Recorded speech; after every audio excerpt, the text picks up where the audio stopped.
भूपेंद्र सिंह हुड्डा कांग्रेस को बेच के आए। उन्होंने सारी कांग्रेस को बेच दिया कि भाई मैं गवर्नमेंट नहीं बनने देता, और बीजेपी की गवर्नमेंट उन्होंने मिलके बनवाई। आज अगर भारतीय जनता पार्टी सत्ता में है तो वो अपने बल पे नहीं, कांग्रेस के दम से बैठी है, कांग्रेस वालों ने बनवाई है। अभी तक संगठन तैयार ना करना ये निशानी है, ये सबूत है कि वो बी टीम है। सोनीपत पहुंची इनेलो महिला विंग की प्रदेश प्रभारी सुनैना चौटाला ने कांग्रेस को भाजपा की बी टीम करार दिया और डंके की चोट पर कहा कि भूपेंद्र सिंह हुड्डा ने जेल जाने के डर से कांग्रेस को बेच डाला है।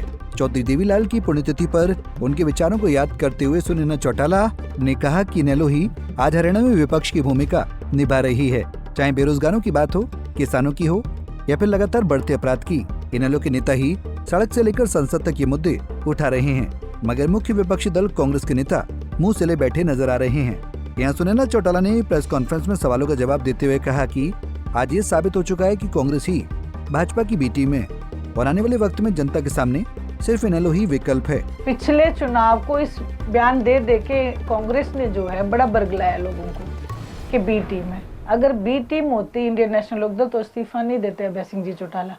आज डल्लेवाल जी को उठाया जाता है, खदेड़ा जाता है। अब वो कांग्रेस कहाँ है? दिलाए एक भी विधायक का इस्तीफा। दूसरी बात, आप ये देखें, मैं आपको पूरे वो कहते हैं ना एविडेंस के साथ मैं आपको बताती हूँ।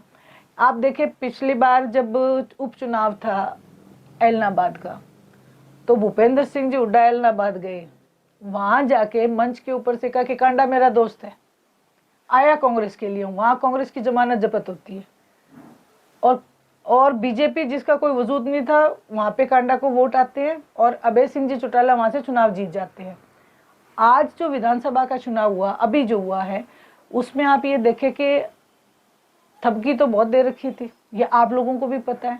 हर एक हल्के में कहीं पे 20, कहीं पे 30, कहीं पे तो जुलाना जैसे हम तो 80-80 थपकियां दे रखी थी। थपकी दे के नेता तैयार कर दिए, भी टिकट तेरी, टिकट तेरी, टिकट तेरी। जब टिकट बांटने की बारी आई तो 72 टिकटें खुद बांटी। ऐसा नहीं है कि किसी और, 72 टिकटें भूपेंद्र सिंह जी हुड्डा ने बांटी। और 72 टिकटें बांटने के बाद जो थपकी दे रखे थे वो बागी हो गए, उनमें से कुछ पर्चा भर के खिलाफ खड़े हो गए। आप मुझे एक ऐसी जगह बता दो, एक भी ऐसी विधानसभा क्षेत्र बता दो जहां भूपेंद्र सिंह जी हुड्डा उनको मनाने के लिए पहुंचे हो कि कांग्रेस का नुकसान हो रहा है, आप लोग बैठ जाओ। कहीं नहीं पहुंचे। ईडी की एक लाइन चली थी इलेक्शन के दौरान कि जल्दी ईडी पहुंच सकती है भूपेंद्र सिंह जी हुड्डा के घर। वो लाइन आप सबने भी देखी, मैंने भी देखी, 3 दिन चली। चौथे दिन वो लाइन होगी गायब। हमने उसी दिन ये कह दिया था कि अब जो गवर्नमेंट है वो कांग्रेस की तो नहीं बनेगी। सबने मुझसे भी प्रश्न किया कि आप ऐसे कैसे कह सकते हो। मैंने कहा, जिस नेता को ईडी का डर दिखाया गया, चाहे कुलदीप बिश्नोई, चाहे कोई भी XYZ, जितने भी जो नेता थे, उन्होंने बीजेपी ज्वाइन कर ली और वो वहां जाते ही क्लीन चिट हो गए। भूपेंद्र सिंह हुड्डा कांग्रेस को बेच के आए। उन्होंने सारी कांग्रेस को बेच दिया कि भाई मैं गवर्नमेंट नहीं बनने देता, और बीजेपी की गवर्नमेंट उन्होंने मिलके बनवाई। आज अगर भारतीय जनता पार्टी सत्ता में है तो वो अपने बल पे नहीं, कांग्रेस के दम से बैठी है, कांग्रेस वालों ने बनवाई है। क्षेत्रीय दल लगातार अपने संगठन को मजबूत है वो करते हुए नजर आ रहे हैं। इंडियन नेशनल लोकदल ने भी अपना संगठन है वो तैयार कर दिया, लेकिन अभी तक कांग्रेस हरियाणा में अपना संगठन है वो तैयार नहीं कर पाई है। इस पर आपकी क्या पड़ती है? इसीलिए तो मैं कहती हूँ कि बी टीम है। अगर बी टीम नहीं होती तो नेता प्रतिपक्ष कब के चुन लिए जाते।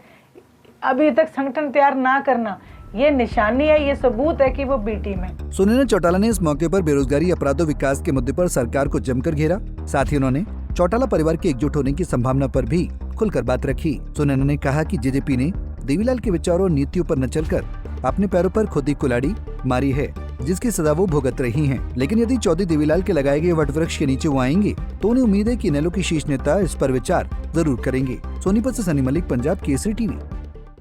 हमसे जुड़े रहने के लिए हमारे YouTube चैनल को सब्सक्राइब करें और नई वीडियो की नोटिफिकेशन के लिए बेल आइकॉन को दबाएं। अगर आप ये वीडियो Facebook पर देख रहे हैं तो लाइक जरूर करें और ज्यादा से ज्यादा शेयर करें। धन्यवाद।